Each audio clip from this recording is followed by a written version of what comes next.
हुई रोजी से, देखो कुरान मुकद्दस का लहजा, कुरान का अंदाज, कितनी हिकमत भरे अंदाज में कुरान गुफ्तगू करता है। वमिम्मा रज़क़नाहुम युनफ़िक़ून, और हमारी दी हुई रोजी से, यानी अल्लाह की दी हुई रोजी से वो अल्लाह की राह में खर्च करते हैं। यहाँ ये खर्च से मुराद बाज़ मुफस्सिरीन, बल्कि अक्सर मुफस्सिरीन इस तरफ गए हैं कि इससे ज़कात का वजूब मुराद है, कि वो अल्लाह तबारक व तआला की दी हुई रोजी से ज़कात अदा करते हैं। निज़ाम ज़कात क्या है? पहली बात तो कुरान ने गलत फहमी दूर कर दी कि तुम अपने माल से नहीं देते, माल तो तुम्हारा है भी नहीं, तुम खुद तुम्हारे नहीं हो, हमारी दी हुई रोजी से जो हमने दिया है। इस्लाम में जब शुरू दिन थे, शुरू अय्याम थे, बड़ी सख्ती थी। देखिए हैरत भी होती है इस पर, खुशगवार हैरत होती कि जिन दिनों इस्लाम कबूल करना काफिरों की तरफ से भी सख्त अज़ियतें, मुश्किलें, मुसीबतें, इस्लाम का इजहार करने पर भी मारा पीटा जाता था, उस वक्त कवानीन भी सख्त थे। शुरू दिनों में, शुरू दिनों के कवानीन ये थे कि मुसलमान जितना कमाएंगे तो दिन भर में अपनी जरूरत पे वो जितना खर्च कर सकते हैं कर लें, बाकी जितने पैसे बचेंगे उनको बिस्तर पे जाने से पहले पहले वो सारे पैसे अल्लाह की राह में तकसीम कर देना है, यानी वो जमा नहीं कर सकते थे। इसीलिए जो शुरू दिन के मुसलमान हैं उनकी बड़ी अहमियत है। साबिक़ून अल-अव्वलून, उनका सवाब भी सबसे अलग है, बल्कि और सहाबा भी सवाब में उनके बराबर नहीं है। जो बाद में आए वो भी सहाबी है, जिन्होंने शुरू में कलमा पढ़ा वो भी सहाबी है, जो फतेह मक्का के बाद आए वो भी सहाबी है, दोनों काबिल एहतराम है। लेकिन ये जो साबिक़ून अल-अव्वलून है उनका मुट्ठी भर जौ खैरात करना और फतेह मक्का के बाद आने वालों का उहद पहाड़ के बराबर सोना खैरात करना, दोनों बराबर नहीं। अब आप सोच सकते हैं, है दोनों सहाबी, है दोनों सहाबी। असल में ये हदीस जो आई है ना कि मेरे सहाबी का मुट्ठी भर जौ खैरात करना और तुम्हारा उहद पहाड़ के बराबर सोना खैरात करना दोनों बराबर, हुआ ये था कि एक साहब ने जो फतेह मक्का के बाद ईमान लाए थे, उन्होंने किसी पहले ईमान लाने वाले सहाबी को कुछ कह दिया था, उनका दिल दुख गया था। तो उस पर यह हदीस अल्लाह के रसूल अलैहि सलाम ने बयान फरमाई, यानी सहाबा में भी दर्जे हैं। हमारे लिए तो वो सहाबी भी काबिल एहतराम है जिसने एक झलक हुजूर को देख लिया बस। हम जो है वो माज़अल्लाह कोई तकाबुल नहीं कर रहे हैं, सिर्फ बता रहे हैं कि पहले दिन ईमान लाने वालों की साबिक़ून अल-अव्वल, इसीलिए वो जन्नत में भी पहले जाएंगे, वो जन्नत में भी पहले जाएंगे और उनकी बहुत बड़ी शान है जो पहले। उसकी वजह यह है, एक तो काफिरों की तकलीफें उन्होंने झेली, फिर इस्लाम के नाम पे उस वक्त खर्चा किया कि जब इस्लाम का नाम लेने के लिए वो लोग डरते थे, वो साबिक़ून अल-अव्वलून है। तो उस वक्त के हालात ये थे कि पैसा नहीं जमा कर सकते थे, जितना खर्च कर दिया दिन भर में खर्च कर दिया, बिस्तर पे जाने से पहले सब आपको तकसीम कर देना है, जमा नहीं कर सकते थे। फिर जब ज़कात के अहकामात आए तो फिर इस्लाम ने इजाजत दी कि अब तुम पैसे जमा कर सकते हो, अब पैसा जमा करना तुम पर कोई गुनाह नहीं है। लेकिन अब उसमें शर्त यह है कि तुम अपनी जमा की हुई रकम में से 2.5% अल्लाह की राह में साल में एक मर्तबा दिया करो।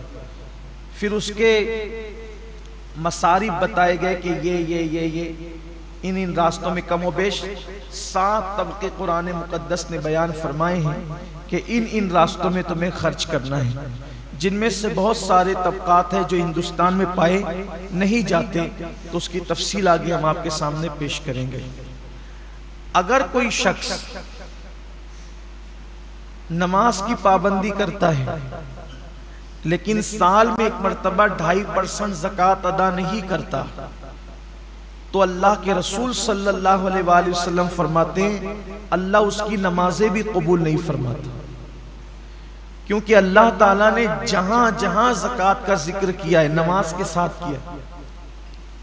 ज़कात का जिक्र हमेशा नमाज के साथ आया है। आप देख लें कुरान मुकद्दस में उठाकर, नमाज का जिक्र कहीं तन्हा कर दिया गया है, लेकिन हमेशा ज़कात को नमाज के साथ बयान किया गया। ज़कात का माना होता है पाक करने। ज़कात को ज़कात इसलिए कहते हैं कि हर चीज का एक मैल होता है, तो ये जो हमारा माल है उसका मैल निकालना, गोया एक समझाने के लिए कह रहा हूं। ये शारहीन ने भी लिखा है हदीस पाक की शरह में कि ये जो ज़कात निकाली जाती है माल का मैल है। तो जैसे कपड़ों से माल निकल जाता है तो कपड़े कैसे साफ हो जाते हैं, ऐसे जब हमारे माल से ज़कात निकल जाती है तो हमारा जो माल है वो महफूज हो जाता है, अल्लाह के किले में महफूज हो जाता है, और उसकी हिफाजत फिर अल्लाह अपने जिम्मे करम पर ले लेता है। और जो लोग अदा नहीं करते ज़कात, कुछ लोग ऐसे हैं कि जिन्हें बहुत तकलीफ होती है ज़कात अदा करने में, हालांकि दिया अल्लाह ने, और अदा कितनी करना है, सिर्फ 2.5%, यानी 100 रुपए पर 2.5 रुपया देना है सिर्फ, और 97.5 रुपये अपने लिए रखना है। अब देखिए 97.5 कितने होते हैं, और सिर्फ 2.5%, और ये फर्ज है। सैयदना सिद्दीक अकबर ने उनके साथ जंग की थी, जिन लोगों ने अल्लाह के रसूल अलैहिस्सलाम के विसाल के बाद ज़कात अदा करने से इनकार किया था। सिद्दीक अकबर ने फरमाया था मैं इनके साथ ऐसे ही जिहाद करूंगा जैसे हम काफिरों पे जिहाद करते हैं, हत्ता के अगर दौरे रिसालत में ये ऊंट की नकेल और रस्सी भी बतौर ज़कात देते थे, अगर ये रस्सी भी रोक लेंगे तो भी मैं इनके साथ जय जिहाद करूंगा। और आपने किया। मामला एक रस्सी का नहीं था, मामला पैसों का नहीं था, मामला ज़कात की फर्जियत का था।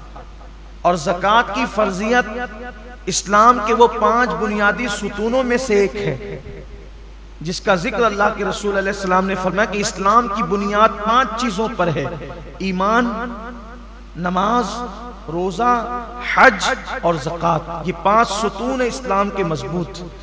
अगर कोई ज़कात का इनकार करे तो वो मुसलमान नहीं रह जाता, वो काफिर हो जाएगा। तो कुछ लोगों को ज़कात देने में, यार मैं इतनी ज़कात कैसे दूं, अल्लाह ने दिया है। अल्लाह ने तो फरमाया कि हमारी दी हुई रोजी से, अल्लाह की दी हुई रोजी से। एक हदीस पाक में अल्लाह के हबीब अलैहिस्सलाम का फरमान है, क़यामत के दिन लोग देखेंगे कि बहुत बड़ा अज़दहा है जिसकी आंखों से आग निकल रही है और जिसके दांत लोहे के हैं, लोहे के दांत है उसके, और आग उसकी आंखों से निकल रही है।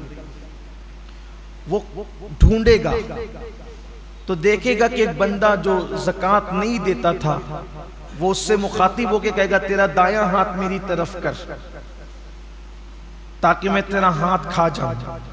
आका करीम सल्लल्लाहु अलैहि वसल्लम के फरमान का मफहूम है कि फिर वो उसका दायां हाथ चबाएगा और दायां हाथ चबा करके खा लेगा, फिर बाएं हाथ की तरफ बढ़ेगा। जब बायां हाथ चबा कर खाएगा तो फिर दायां हाथ उसका दोबारा वापस आ जाएगा। फिर बायां हाथ खा चुका रहेगा तो दायां हाथ खाएगा तो बायां वापस आ जाएगा। और जिस वक्त वो अज़दहा जिसकी आंखों से आग निकल रही होगी और दांत उसके लोहे के होंगे, वो भी जहन्नम के बने हुए लोहे के, तो वो जब चबा रहा होगा तो उसकी चीख ऐसी निकलेगी कि उसकी चीख निकलने से पूरा मैदान महशर कांप जाएगा। आप सोचे वो चीख कैसी होगी कि पूरा मैदान महशर कांप जाएगा।